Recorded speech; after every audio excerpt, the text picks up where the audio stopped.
Mga kabisnes, baka samantalahin ko itong pagkakataon na to. Kung po pwede po sana, lalambing ako sa inyo. Suportahan niyo po yung Anime Reactors TV. Solid ka business po yan. Tapos ano po kasi siya, bedridden na po, mga ka-business. So sa pamamagitan ng pagbablog, awa ng Diyos nga, na-monetize na siya. Nagkakaroon siya ng kaunting revenue. Kaya lang maliliit lang kasi yung views niya. Baka pwede po, suportahan natin si Anime Reactors TV. Yan. Pero bedridden na po siya. Kaya mapapansin nyo yung yung at least na mukha niya, pinapakita niya. Cartoon character. Portahan po natin yan, Anime Reactors TV.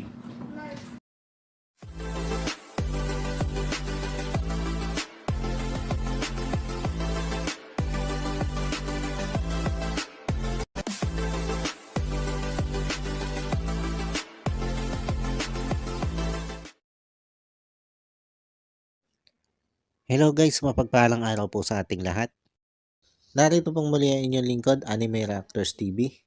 At sa mga hindi pa po nakaka-subscribe dyan sa aking munting channel, ay baka pwede naman pong makipindot na po na subscribe button. At makilike and share na rin po ng aking mga video. At patuloy din po natin suportahan ang Mag-amang Ka-Business Official at Papa Dins TV. At ganun din po yung kanilang second YouTube channel na Ka-Business Family. Yung panibagong araw, panibagong reaction ulit tayo guys. At for today's video po, ay gawin po natin ng reaction. Itong sinabi ni Ate Ninette na itong si Kuya Bong ay galing nga daw po dun sa lugar nila. At batay nga daw po dun sa mga nakausap ni Kuya Bong dun sa lugar nila, ay sinasabi daw po nito si Kuya Bong na siya ay tumakas lang dito sa pamilya ni Clarissa. Dahil ayon nga daw po kay Kuya Bong, ay pag nalaman ng pamilya ni Clarissa na pumupunta pa siya dito sa Sampaguita, ay kagagalitan siya. At nabanggit din daw dito ni Kuya Bong na doon daw siya tumutulog sa bahay ni Jamir. At minsan nga daw, ay pumupunta at doon tumutulog sa bahay ni Jamir yung girlfriend ni Jamir. Yun daw yung sabi ni Kuya Bong. Pero ang lahat ng ito, ang lahat ng sinabing ito ni Ate Ninette ay pinasinungalingan ni Clarissa sa kanyang live. At tinawagan pa nga niya ito si Kuya Bong at tinanong kung nakausap nga ba nito si Kuya Bong, ito sila Ate Ninette, o yung mga tao doon sa malapit sa bahay ni Kuya Bong. Pero ang sabi dito ni Kuya Bong ay hindi. Kumbaga, malinaw lang dito sa sinasabi ni Clarissa at ni Kuya Bong na gusto nilang palabasin itong si Ate Ninette ay nagsisinungaling, gumagawa ng kwento. Sabi nga ni Clarissa dito ay hindi niya alam kung saan kumukuha ng istorya itong si Ate Ninette. Alam mo, sa isang banda, Clarissa, tama ka. Saan nga ba kukuha ng ganitong istorya itong si Ate Ninette kung hindi ito manggagaling mismo dyan kay Kuya Bong? Diba? Parang ikaw na rin yung sumagot dyan sa tanong mong yan. Ngayon guys, ito naman yung tanong ko. Kung hindi sinabi ni Kuya Bong itong mga sinabing ito ni Ate Ninette, ay papaano nalaman ni Ate Ninette na ito si Kuya Bong ay doon tumutulog sa bahay ni Jamir? At papaano din malalaman ni Ate Ninette na itong girlfriend ni Jamir ay minsan ay doon umuuwi at doon natutulog sa bahay ni Jamir? Imposible namang malaman ito ni Ate Ninette kung walang nagsabi sa kanila, kung hindi ito mismo galing dito kay Kuya Bong. Dahil sa mga live naman ni Clarissa ay hindi naman niya sinasabi na itong girlfriend nga ni Jamir ay doon natutulog minsan sa bahay nila o dun sa bahay ni Jamer. Ngayon guys, sa tingin nyo, sino ang totoong nagsisinungaling? Si Ate Ninette ba na nasabi yung mga impormasyon na napaka-imposible naman niyang malaman kung hindi sinabi nito si Kuya Bong? O ang totoong nagsisinungaling ay itong si Clarissa at itong si Kuya Bong? Para palabasin nila na masama ito si Ate Ninette. Oo guys, ito si Ate Ninette ay tinaguri ang human CCTV. Pero, bagamat yun ang bansag sa kanya, ay itong sinasabi naman niya ay napaka-imposibleng malaman niya kung hindi ito mismo galing sa bibig ni Kuya Bong.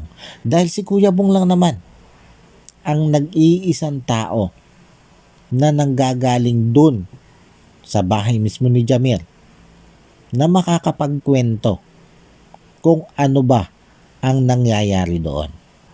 Kahit sino dito sa tao sa Sampaguita, hindi naman nila alam kung ano yung nangyayari doon sa Bulacan. Hindi nila alam kung ano nangyayari kay Kuya Bong doon.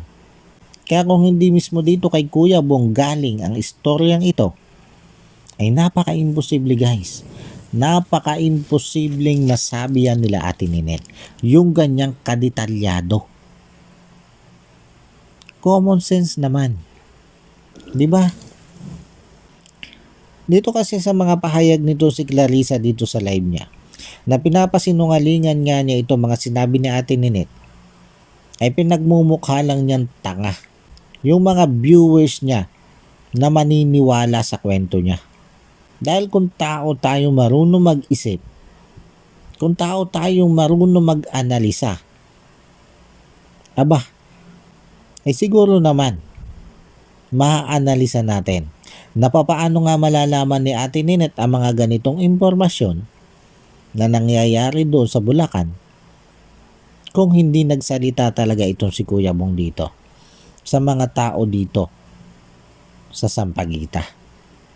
Kung walang napagkwentuhan itong si Kuya Bong sa mga taga rito sa Sampaguita. Alalahanin mo Clarissa, ilang beses kang inilaglag niya si Kuya Bong on cam sa vlog ni Ka-Business. Kaya huwag kang pakakasiguro sa mga sinasabi niya si Kuya Bong. Dahil ilang beses ka na nga niyang inilaglag.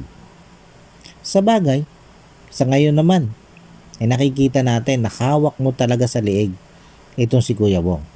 Kaya kaya mo itong pasunodin sa kung ano yung gusto mo na ipasabi dito. Tapos ngayon nga dito sa live mo, ay iniharap mo sa camera itong si Kuya Bong. Para pa sinungalingan na lahat ng sinabi natin ni Ninette. Ay alam naman natin na itong si Kuya Bong ay nito mga huling bahagi dito kay Ka-Business ay napansin na natin na itong si Kuya Bong ay magaling na magsinungaling.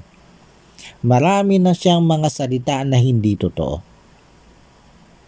Katulad na lang halimbawa, nung pagkakuha niya sa mga underwear ni Budang, ano ang pinanindigan ni Kuya Bong? Napulot niya yun sa basurahan. Hindi niya inamin talagang doon niya kinuha yun sa labahan. Ginigiit niya na doon niya yun nakuha sa basurahan bago niya iuwi sa kanila. Doon pa lang ay makikita na natin na itong si Kuya Bong ay may pagkakataon talaga na hindi nagsasabi ng totoo.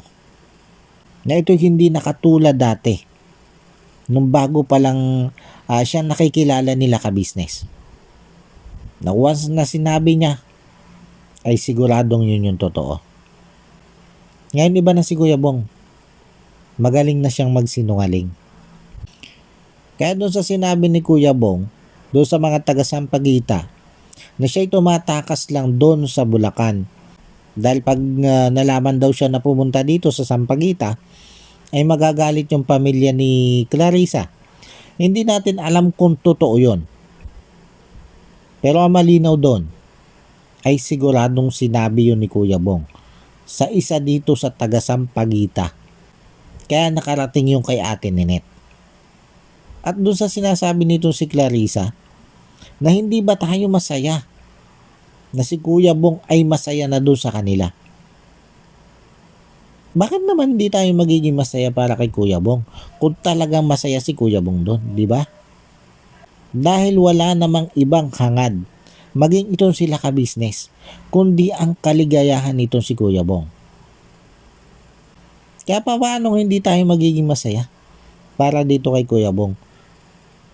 Di ba guys? Kung masaya talaga doon si Kuya Bong, ay syempre masaya na rin tayo. Ito paglilinaw lang po ha. Lalo na dito sa mga supporters nito si Clarissa. At ganoon na rin dito kay Clarissa. Baka sabihin nyo na kaya ako gumawa na reaction video ay hindi ako masaya. Na ito si Kuya Bong ay masaya na dito sa pamilya ni Clarissa. Kundi ginawa ko po itong reaction kong ito para sabihin, para ilinaw na itong si Ate Ninette ay hindi makakapagsabi ng mga ganitong impormasyon kung hindi mismo ito galing dyan sa bunganga ni Kuya Bong. Tapos ngayon, na inilabas ni Ate Ninette itong mga ganitong impormasyon na galing mismo dyan kay Kuya Bong, ay nanggagalaita sa galit ito si Clarissa. Gigil na gigil itong si Ate Clarissa dito kay Ate Ninette. At binabantaan nga si Ate Ninette, nakakasuhan nga daw. Dahil nga daw dun sa sinabi ni Ate Ninette na binabantaan nga daw siya natatagain at bubusan ng mainit na tubig. Alam mo kasi Clarissa, kung ayaw mong nalalaman na mga taga rito sa Sampaguita yung nangyayari dyan sa Bulacan, dyan sa bahay nyo, ang pagsabihan mo itong si Kuya Bong. Total naman, ay kinokontrol mo na rin ito si Kuya Bong. Ay dilubos-lubusin mo na ang pagkontrol dito. At sabihan mo din niya si Kuya Bong na kung talagang hindi naman nagagalit yung pamilya mo sa pagpunta ni Kuya Bong dito sa Sampaguita, ay di sabihan mo si Kuya Bong na huwag sasabihin nagagalit yung pamilya mo pag siya'y pumupunta dito sa Sampaguita. Kaya inuulit ko, Clarissa, si Kuya Bong ang pagsabihan mo. Total, hawak mo naman ang renda ni Kuya Bong. Yan ang pagsabihan mo. Hindi sila Ate Ninette. Dahil itong sila Ate Ninette, ang sinasabi lang naman yan ay kung ano ang sinasabi ni Kuya Bong dito. Paano guys, hanggang dito na lang muna ulit po. At sana po ay nagustuhan nyo po itong aking reaction video na ito. At muli po ay maraming salamat po sa patuloy na sumusuporta at patuloy na nanonood sa aking mga video. At sa mga viewers ko po na hindi pa nakaka-subscribe sa aking munting channel, ay baka naman po pwedeng ipa-birthday nyo na po sa akin ang pagpindot nyo ng subscribe button. Total ay birthday ko na po bukas, March 7. Ay yan na lang po yung gawin yung birthday gift nyo po sa akin. At malaking tulong na po yan sa akin. Malaking regalo na po para sa akin yan. At yun, bago po tayo magtapos ay gusto ko lang pong i-shoutout itong si Ma'am Nerissa ng New Jersey. Shoutout po sa inyo ma'am. At maraming salamat po sa patuloy nyo pong pagsuporta at sa walang sawa nyo pong panonood sa aking mga video. At shoutout din po dito kay Ma'am MK Inday Okray. Shoutout po sa inyo ma'am. At ganon din po sa aking mga kasamahang reaktor na sila Annalisa Reality Vlog, Alminda Mix Vlog, Ma'am Flash Channel, Katangay PLC, Kalingap Turak, at dito po kay Taong Gala. Shoutout po sa inyo. At nakikisuyo po ako na makisuportahan din po ito mga kasamahan ko pong reaktor dito kay Ka-Business Official at Papa Dins TV. Muli po ay maraming salamat po at God bless po sa inyong lahat. Anime Reactors, shoutout po. Suportahan natin yan si Anime Reactors TV. Yan, pakisupport po natin. Siya po ay isang bedridden na mga ka-business. Check nyo po yung kanyang YouTube channel, Anime Reactors TV. Siya po siyang bedridden na, ayan, kahit papano nakakagawa-gawa siya ng mga reaction video patungkol sa ka-business official. Suportahan po natin para kahit papano magkaroon siya ng revenue, may magamit siya sa pambili-bili man lang ng gamot. Ano po mga kabisnes.